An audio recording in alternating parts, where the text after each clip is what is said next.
My name is Chris Maxey. We're doing restaurant bookkeeping, payroll, and advisory. Thank you so much, Christian, for that. Um, and we specialize in the restaurant space in dealing with independent restaurants. This is not any legal or tax advice. It's for informational purposes only. And then if you are interested in any of our other webinars in which the sound works, feel free to click the link here in the slide deck, which will be sent out after the webinar. And this webinar will be uploaded to YouTube. So if you do have any issues on your end and you miss part of the webinar, you can find it on YouTube and watch it and finish it up later. This is the final final webinar in our series of winter webinars, ironically, as it's May. We will be coming out with a new swath of summer webinars. Once we have that agenda, we will send it out. If you sign up for our newsletter, you will get notified when that new slew of webinars is coming out, and then you can register for any of them there. We're covering three concepts essentially that are related to food costing, and that is menu composition, meaning what the makeup of the menu is and what items you have on your menu. Menu costing, which is the actual costing of each item on the menu, and then menu psychology, which is dealing with the layouts of the menu. When we're looking at our ideal margins, the most important one is going to be prime cost. And regardless of what your concept is, the target is the same, which is why prime cost is so important. Because for me, when I'm looking at a P&L or looking at margins for a barbecue joint that is counter service or a fine dining Michelin vegan restaurant, my prime cost is the same. It is 55%. That is what you need in order to maintain profitability for a business. If you're below that 55%, you are good. Once you start getting into the different categories, meaning food cost, wine, liquor, beer, or labor cost, then it gets more nuanced because it's really depending on what the concept is. So if you are dealing with food cost, and you say have a steakhouse, your food cost is generally higher, but your labor cost is generally lower. So it gets you to that 55%. Likewise, if it is a vegan restaurant, your food cost is pretty low, but you have to do more fabrication, and so your labor cost is higher. So regardless of what that concept is, at the end of the day, it's 55%. So it makes it very easy for you to like come have a goal that isn't it depends, which is what a lot of people tend to answer with. One of the most significant issues that most restaurants have been facing in the slew of issues that restaurants have faced in the last 3 or 4 years is inflation. In 2022, inflation was up 11.4% just for the food index, which is a specific index that the USDA monitors that has to do only with food the price of food. And then we also have general inflation, which was also quite high as well. So that is all of your overhead costs and things like that. And then through all of COVID and the pandemic and afterwards, we've dealt with a number of different supply chain issues that have caused food costs to go up in a number of different areas. It felt like every week there was something different that had shot through the roof because of some bizarre reason. And so the latest in them is Eggageddon, which is egg costs have gone up, I think more than 120% at this point. But at one point it was chicken wings, then it was brisket and all sorts of, I mean, it's hard to even remember all of the different food cost items that had gone up in the last 3 years. That being said, uh, they are expecting that food cost for 2023 will continue to rise, but it's going to be a lesser rate than it had been last year and the year before that. So they're expecting it's going to go up another 7.1% this year. So 2022 was 11.4%. This year, 7.1%. So it is still going to be a relevant issue throughout this year and probably the year afterwards. And it's why it's so important for you to review your food cost, because it's very sneaky right now. It's not like there's a sudden supply shock that hits all items on your menu and all of the components of your menu. It is a little bit here and there, and so if you're not reviewing your food cost on a regular basis, what you frequently see when I'm looking at food cost for a lot of our concepts is that if they're not costing their menu, I can see very clearly that their food cost is just ever so gradually creeping up. And that's just easily indicative to me that while their portion control is good and that nothing has really changed, what the only thing that hasn't changed is the fact that they have not changed menu prices to factor in for inflation. And you just have to do that at this point. Luckily, in this day and age, I think most consumers are aware of those issues. And so they're more forgiving with changes to menu pricing than they were historically. It used to be you would go to an airport and pay $18 for a hamburger, and now you go to an airport and you pay 23. Um, People just come to expect that things are increasing in price. So you really shouldn't be too afraid with modifying your prices like you used to have to be um, back pre-pandemic. Another item of note is that the things that are going to increase the most this year are very different than what it was last year. We're actually expecting that proteins are going to come down in cost, other than chicken at this point because of the avian flu, which is why we have the egg costs going up. Um, but beef and pork are expected to go down. Meanwhile, a lot of our vegetables and grains and grain derivatives are going to go up. And the reason that is because of the issue or the conflict in the Ukraine and the surrounding area, which is responsible for a lot of fertilizer production for the globe, ironically. Fun facts you didn't know um, about agriculture that you find out randomly. But they produce a lot of the fertilizer that the world uses to produce grains. Um, and vegetables and any sort of agriculture. And so we're expecting that the biggest increase is going to be in that arena, which is where historically we've been pretty safe.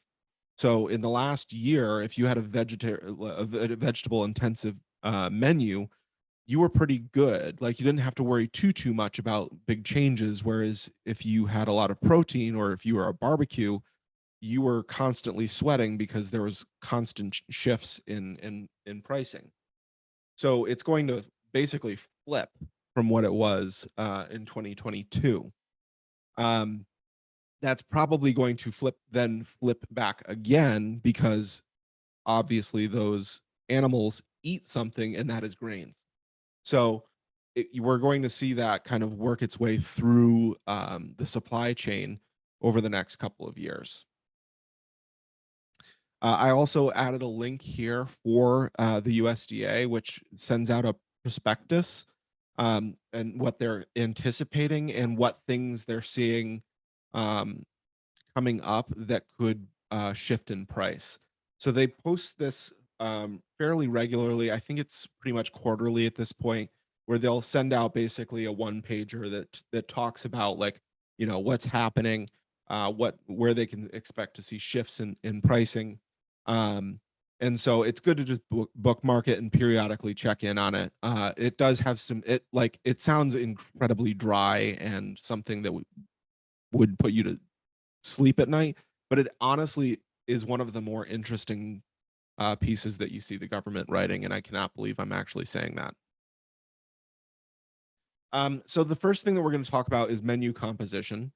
And so what that basically means is the what items you have on your menu, not necessarily what the cost of each of them is, but what you can do and what items should be on the menu at the same time and what menus shouldn't be.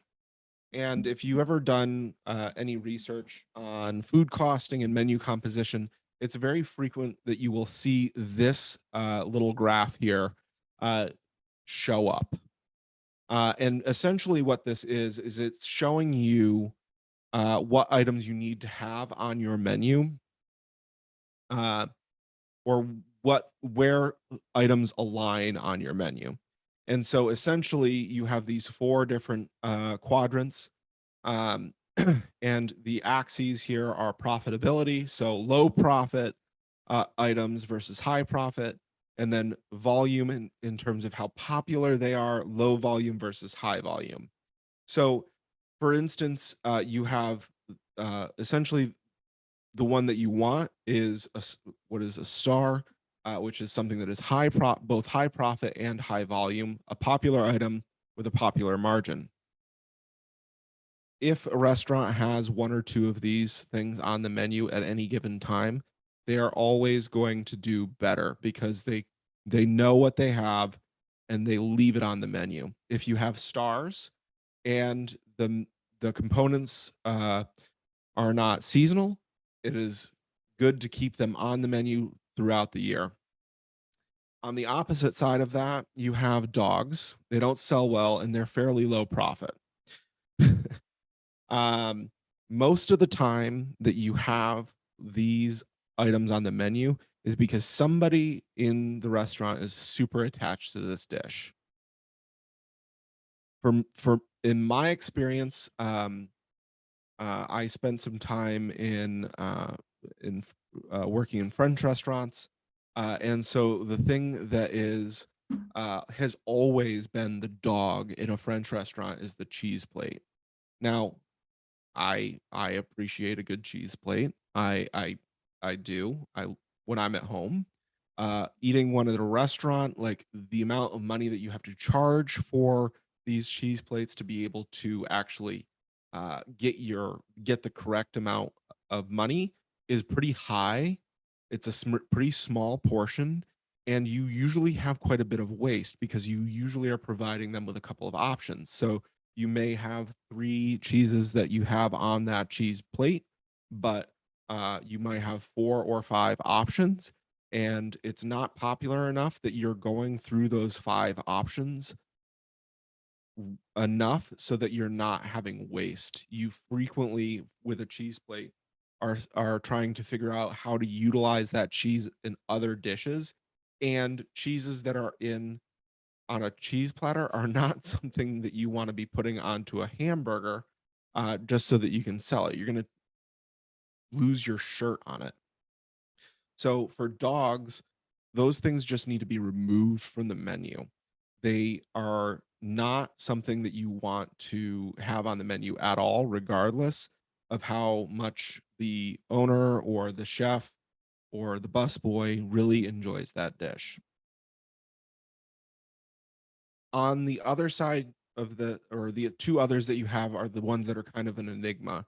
They're something that you can make work with some other strategies surrounding either food costing or menu psychology and menu design. And so um, we'll talk about the puzzle one, which is the most common. If you have a if you are you have barbecue, for example, is a great example of that. Brisket in 2022 astronomically expensive, 2021 astronomically expensive, going to continue to be expensive because of its popularity. Um, if you are if you have a barbecue concept, you have to have brisket on your menu, or you're not really a barbecue concept. So you have to have that on your menu, unfortunately. Um, what you have to do is then you have to utilize menu design in order to make it so that it is paired with something that has a high profit, that is either a star or a donkey, uh, that will offset the cost of that brisket. You are always going to lose money on that brisket. By the time you uh, purchase that high value product and then cook that high value product, the yield on it is terrible. So you need to offset it with something. So that's why in most successful barbecue restaurants, you will see that they don't really have brisket that you can order by the pound. They may, but for the most part, the thing that you see front and center are those combos. So essentially, like a quarter pound of brisket, mac and cheese, collard greens, or a slaw that are high profit items that are accompanying that to basically offset the loss of that brisket. On the other side, you have a donkey, which is something that's highly profitable, but it's not very popular. Um, you will often see that the donkey is, sorry, I flipped those. The donkey is the one that is the brisket. The um, you will frequently see that you have that it is not very popular, but it is highly profitable. And so a lot of times that is something that you can use menu descriptions to try and boost that profitability or boost that popularity. Um, and you can also pair it with other things to try to get it to be more popular so that it becomes a star. The interesting thing about that one is that, you know, it has the potential of becoming a star, whereas the items that have low profitability, regardless, you can't make it into a star. Like you usually can't charge enough to make it a star. Whereas if it's just a matter of volume, you can do some marketing, you can do some training with your staff to try to make it have a higher volume and then become something that is successful. Um, it's also worth noting that when you're looking at your menu, you want to have a mixture of these items. You obviously don't want to have dogs on your menu, but you can have a mixture of the other three. And at the end of the day, if it all weighs out properly, and we'll look at this at a later point, that will get you to the target food cost that you have, even if you have some things that are on your menu that are incredibly low profit.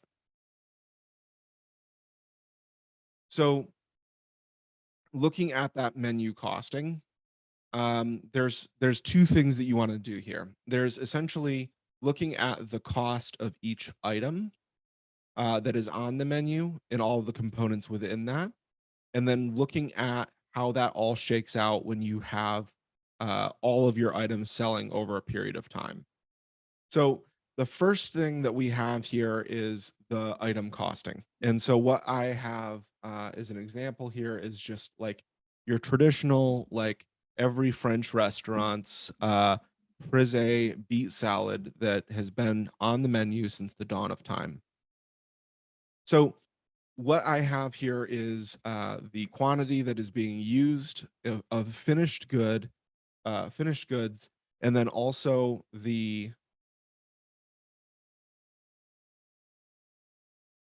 uh, the quantity of the finished goods that you have here, their yield, and then their cost. And so essentially what we do here with something like this, and this is just a template that we use, is that we have an ingredient list that has all the ingredients that are used throughout the menu, and then we have recipes on here that are basically pulling from that that ingredient list the um, to populate the dish. So what I've done here is pulled the most recent pricing that I have um, for uh, this beet salad. So I went into one of our clients, pulled some pricing, and I thought it was kind of an interesting thing to look at because a couple of things really skew this. So, for example, if you look at this right here, these beets, These beets are sourced from a local farm, organic farm, high quality, um, very high quality goods. Um, so they have both beets, and they also produce the frisee. Um, and at first glance, if you are a chef that's just looking at this, you're like, oh, beet salad, that's totally going to be a star. There's no way that you're gonna have beet, like there's nothing to this dish, right? It should be a very there's not even cheese on this dish. This should be something that is quite profitable. Well, I actually went and looked at this, and the frisee and the beets, because they are from a local farm, they are not cheap. And so if we're looking at 20 pounds of beets converted to ounces, 33 cents an ounce, and then also looking at the frisee, which is 241 a head. And these are smaller heads. Um, we're basically using one head of frisee for this salad, about 4 ounces of beets for the pickled beets, essentially, and then obviously just some olive oil, vinegar, and walnuts for this dish. If we look at what the yield is, so beets will you lose the skin on it, you lose some water weight with it when you roast them, and then the frisee you lose the core, which is a larger weight of the total item. When you get to the plate cost and then you actually look at what your target margin is, so with all of these components together, the cost is $5. And if our target margin is 30%, then that beet salad should be $17. That is quite a bit. If we turn around and we cut our beets back down to maybe 3, and then maybe figure out a way to use, 0.75 or 3/4 of the frisee instead of the whole frisee, then we're down to about $13, which is a much more digestible number uh, for uh, for this salad. But if we go back and we look at our menu composition, and we're looking at what we have on the menu, the things that we are going to want to be stars on the menu are normally going to be salads, pasta dishes, and starters, small plates. Those should be the ones that have the higher target margin. So really, this 30% that we have here for this concept, we actually want that to be higher, have a lower food cost than our other dishes, because our other dishes we won't be able to hit that 30%. If I have a ribeye steak on the menu, I'm not going to be able to hit 30%, right? So realistically, I want this beet salad to be something like 26%, so that can offset the cost of that ribeye dish, so I can hit my target of 30%. So that's really where it starts to get complicated when it comes to designing a menu.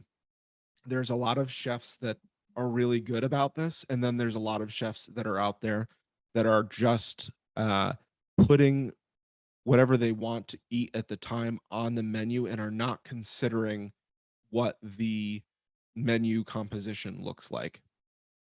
And obviously, I'm a little bit biased since I'm an accountant that works in the restaurant space, but I also spent most of my time back of house. You have to consider this. Like, as a functioning chef, like this is something that most chefs do not want to deal with at all, like this thought. But it is something that if you are going to be successful, this is absolutely something that you have to look at. So how the recipe of this very simple salad plays into the grander scheme of what your menu looks like is going to have a profound impact on what your food cost is at the end of the month.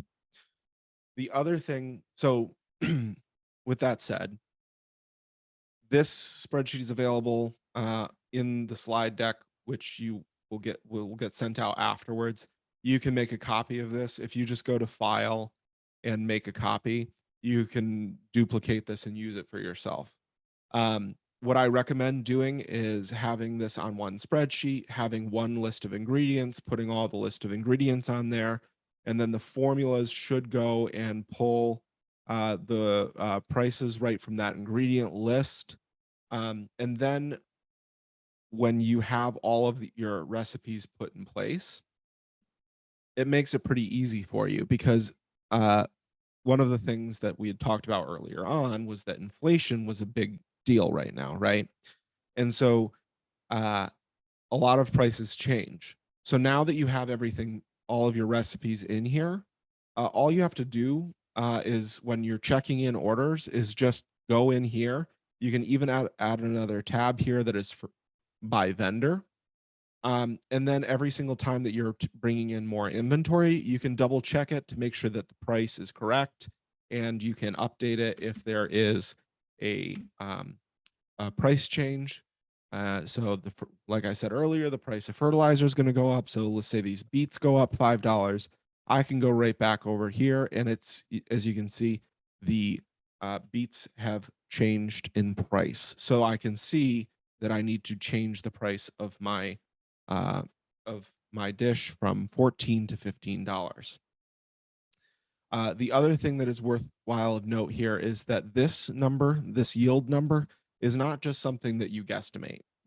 It is incredibly important that you actually scale this out a couple of times to validate your belief. There's a lot of biases that go into this, and a lot of chefs will just slap a number in there that they think is correct.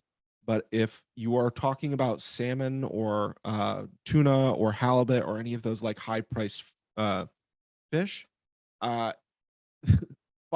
is a shitload.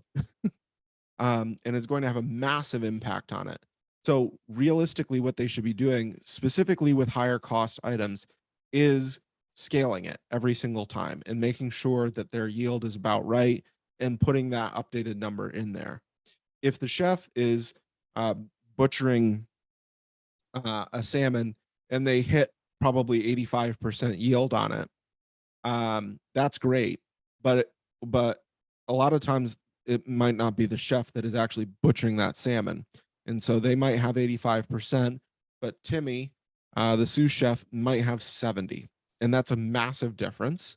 So making sure that you're not just taking a stab at what the amount of weight is used in the recipe and its yield is going to have a profound impact. This is probably if there's a single takeaway here uh, for anything to do with item costing, that is it. Is that if your food cost is high, but your recipe lists are all saying that food cost is perfect, it is definitely going to be either yield or the amount of quantity used.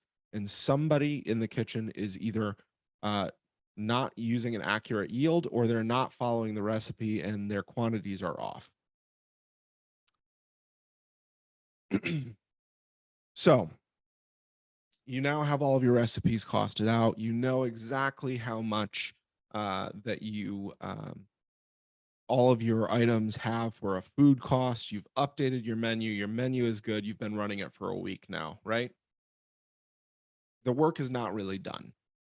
Sorry. There is one other thing that is in here, which is the menu engineering worksheet. Now, normally I would go and make my own spreadsheet, but actually Toast's menu engineering worksheet is great. It gets the job done perfectly. You can find it right on their website. If you just Google Toast menu engineering worksheet, you can download a copy of it, and it does exactly what we need it to do. So essentially, it has it split into quarters, but you can just utilize this on a monthly basis or whatever you want to do. It doesn't have to be quarters. But what happens here is you can put in your item sales data from your point of sale. So you can basically look at how many items you sold, what the cost was, and then what your food cost was from the target from the other spreadsheet that we looked at. And what it's going to do is it's actually going to plot this all out for you. So it's going to show you which things are good, which things you should be focusing on, and which things you should just scrap from the menu completely. So just for like the sake of just to make a point here, they have listed both coffee and soup as having a negative profit. So you can see that those two things are down below here. They are actually detracting from the business, so they should both be ripped from the menu or the prices should be adjusted. But you can see that you have in here what is called contribution margin. And you may have heard somebody mention this before, but essentially that is how much profit, gross profit, that the item has contributed to the total gross profit. So what you will see is that your stars are contributing quite a bit as a total percentage. Whereas if you look here, you can see that you sold a lot of steak, but the food cost is 40%. And so even though you did $8,000 worth of total sales here, your contribution margin was only 4,800, as opposed to your hot dog, which sold 4,500 and had a contribution margin of 3,250. So it shows you, and it literally paints you a picture of where these items land on the quadrants that we were looking at earlier, and it helps you track that. And this is something that you don't have to keep up to date all the time. You can periodically do this like once a month or once a week if you want to, and basically see where this all lines up. You can also look at, if you have do this on a weekly basis, you can turn around and at the end of the week, you can say, okay, well, my conceptual food cost here was $21,550.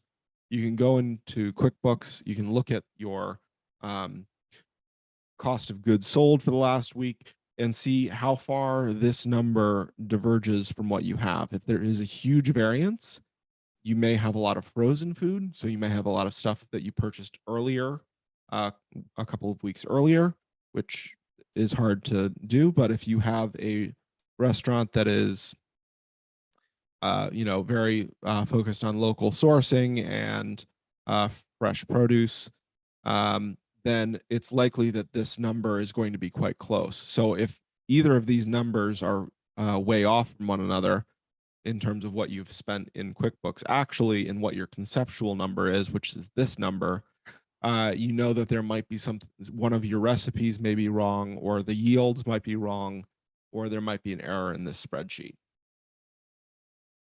I personally, as a general philosophy, hate having anything in a spreadsheet, but these are the two things, the two sacrifices that I would make if I were in your shoes, in terms of the two things that I would absolutely have in a spreadsheet and would absolutely be looking at on a weekly basis. So now that we have covered the accounting side of things, if we're looking at what we have in terms of our conceptual cost and our actual food cost, and if our actual food cost is higher than what the conceptual number is, these are a couple of additional recommendations that I would make to optimizing your menu and reducing food cost. So the first one is to reduce the menu size. Generally speaking, the thing to do these days, with inflation being so common, is reduce your menu to one page. I think that these days the two that the 2-page menu or the 30-item menu is kind of gone by the wayside. And frankly, when you're using this spreadsheet and you're updating prices so frequently, it's very unwieldy to be able to maintain all of that food cost and make sure that it's accurately costed. So just for the sake of ease and for the sake of volume and inventory turnover, I recommend having a smaller menu of maybe 20 items, 22 to 20 items on your food menu.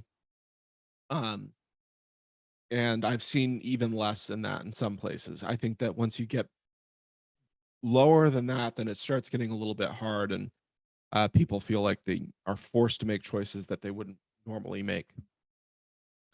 Another item is to move to more vegetable-based menus.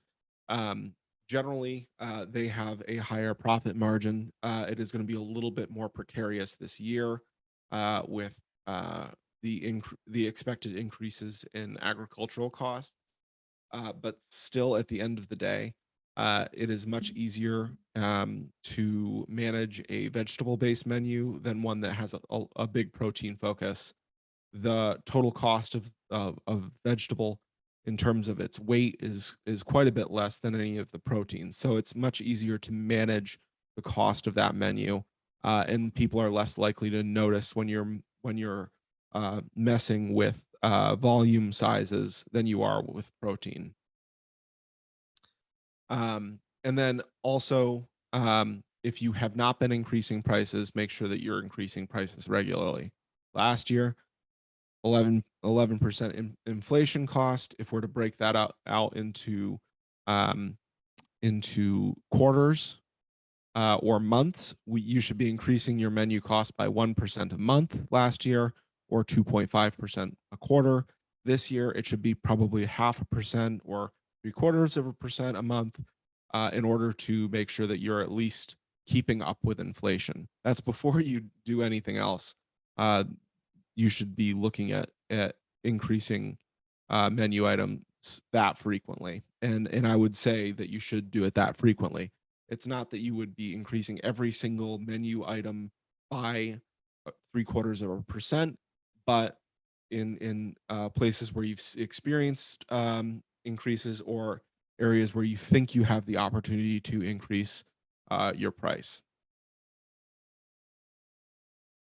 So the last thing that we have here in terms of our strategies is menu psychology. And I am not a graphic designer, but there are a few things that I know that you can do that will help to get a little bit of a unseen hand in terms of helping customers or guests to make menu decisions that you want them to do. And if you ever Google this whole menu psychology, like genre of blog posts, a lot of them are incredibly painful in terms of, like, adding pictures of food to the menu and things like that. That there are some concepts that's fine for. A lot of them, the what they're saying for suggestions are a little bit cheesy.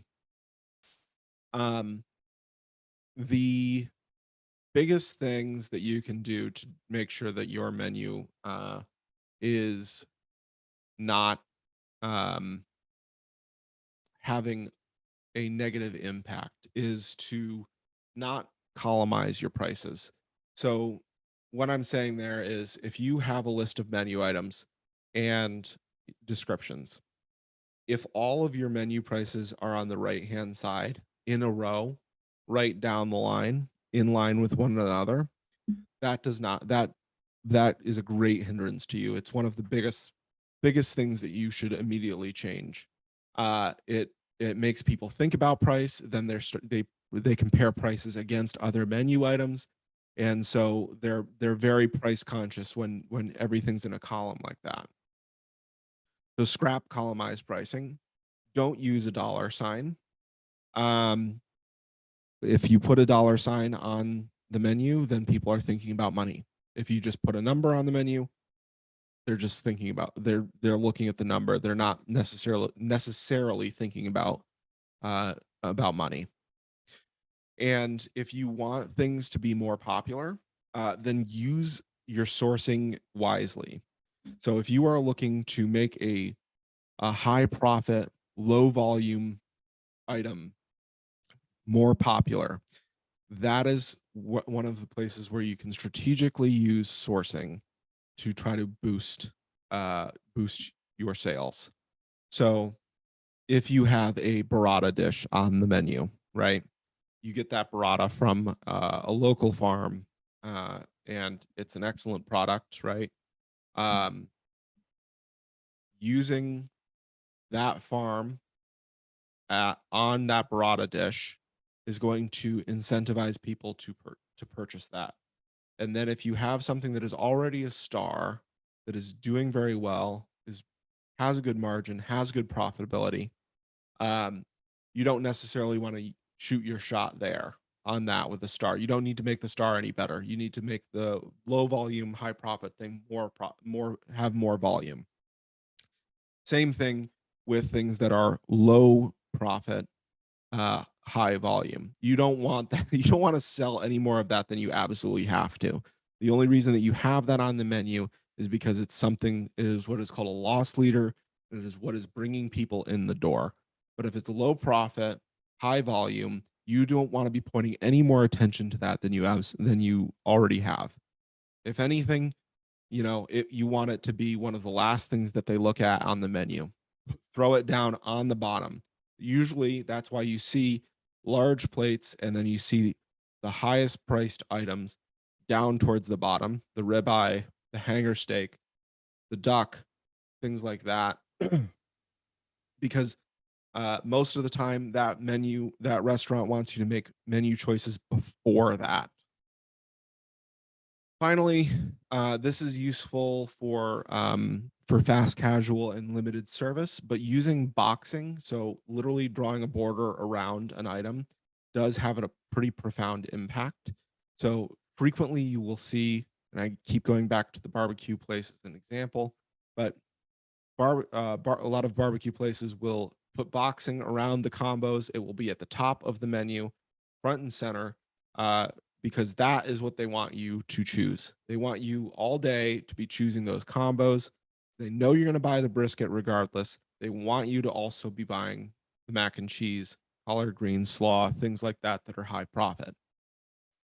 So using boxing can be a little bit kitschy, but when used in the appropriate place, will have a pretty significant impact. You can also see some if you do end up looking into this more. There's a lot of psychology that goes into this, and people go real deep on it. There's a lot of options. Some of them I don't know how much empirically people have actually tested these things, but these are the ones that I know work. These are the ones that I know apply to a lot of different concepts, and at the bare minimum, these are the ones that you should be doing every single time. Um, now, this has been quite a bit of information, but there are a couple of final things that I just wanted to touch on. You will see a lot of software companies out there that are talking about food inventory, food costing. And you will see a lot of franchise or larger restaurants talk about the importance of food inventory. I am going to be the one that is the counterculture on this belief in whether or not you should be doing a food inventory. And this is just food that we're talking about here. Should you be doing a food inventory? Most of the time, I'm going to say no. Uh, there are a couple of circumstances in which that might be the case that you want to do food inventory, but I'm going to say probably 80% of the time it's a no. If you have a restaurant that is doing a lot of local sourcing, it is uh, using a lot of fresh product. There's not really anything frozen. You know, or you don't even have a freezer. You're moving through your inventory in 1 to 2 weeks. Okay, so what you buy this on Monday is likely going to be used by Sunday, right? Your inventory is turning over very quickly. on a regular basis.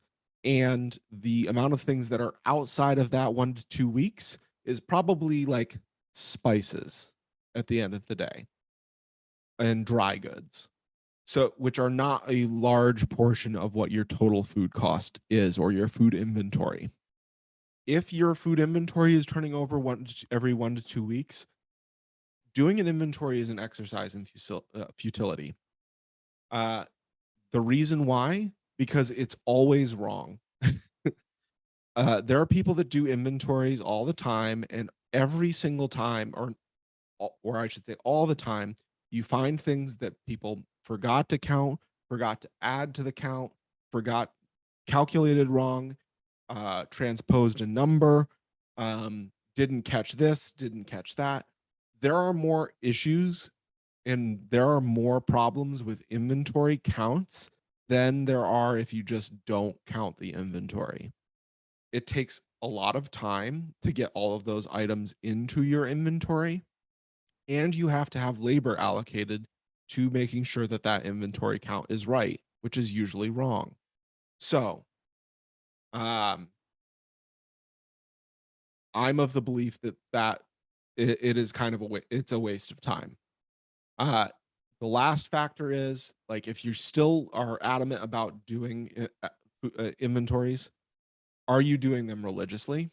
And if the answer is no, then don't do them. It's just going to continue to skew your numbers. I have uh, found almost pretty commonly that, or almost always, that restaurants that don't do food cost or don't do inventory have a more accurate food cost than those that do. If I look at the food cost of a place that is doing regular inventory accounts, their food cost is shooting all over the place. Where with a restaurant that is not doing food cost, there may be a couple of weeks where it might be artificially increased or decreased, specifically if they get a lot of deliveries on Monday, Tuesday, and then their business is latter half of the week and the month end falls on that period of time. But it's very easy for me to make that change. I just change the inventory or the purchase dates of the invoices to be on that next month, and then it's fixed. I may die tonight because other accountants may have put a hit out on me for saying this, but I firmly believe that. And if I had a restaurant, I would not be doing inventory counts. I would be doing spot checks for sure, but I would not be doing anything that actually modifies the accounting system.